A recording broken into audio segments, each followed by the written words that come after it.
దీపావళి పండుగ శాస్త్రీయంగా త్రిరాత్రోత్సవము, 3 రాత్రుల పండుగ చెప్పబడింది. అదేమిటండి కొత్తగా వింటున్నాం, మనం వింటున్నాం, కొత్తగా వింటున్నాం, కానీ పండుగ 3 రోజులు ఉంది.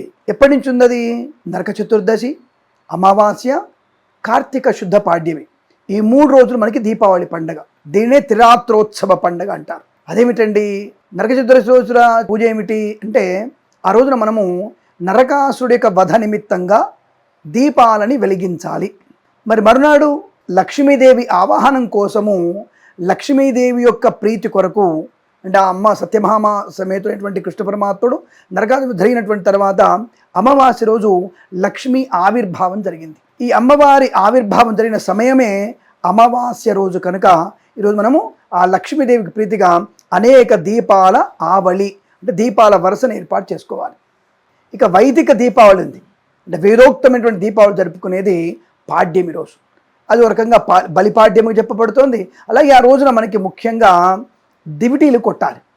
దివిటీలు కొట్టడం అంటే ఏంటో తెలుసా? దివిటీలు కొట్టడం అంటే పూర్వకాలంలో గడ్డి తాడుకి చివరన ఒక మంచి నూనెలు కలిపి ఒక రకమైనటువంటి వెలుగు జిమ్ముతూ ఇట్లా విచ్ఛిన్నం చేసేవారు, ఇట్లా తిప్పుతుండేవారు.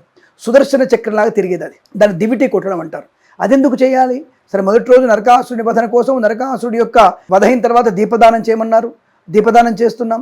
అలాగే మనకి అమ్మవారు పుట్టినరోజు కాబట్టి మహాలక్ష్మి అమ్మవారి అవతరణ దినోత్సవంగా మనం పటాసులు కాల్చుకుంటున్నాం, దీపావళి చేసుకుంటున్నాం. అది ఎప్పుడు వచ్చింది మనకి? 20వ తేదీ, అక్టోబర్ 20వ తేదీ 2025, 20వ తేదీ లౌకిక దీపావళి. మరి 21వ తేదీ వైదిక దీపావళి. అసలు వైదిక దీపావళి అంటే ఏమిటి? దీపావళి వరస ఎలాగైతే భగవంతుని కోసం ఏర్పాటు చేశామో, ఈ కార్తీక శుద్ధ పాడ్యమి రోజున దీపాల వరసని, దివిటీలు కొట్టడము, ఇవన్నీ కూడా పితృదేవతల కొరకు చేయాలి. అది దీపావళి.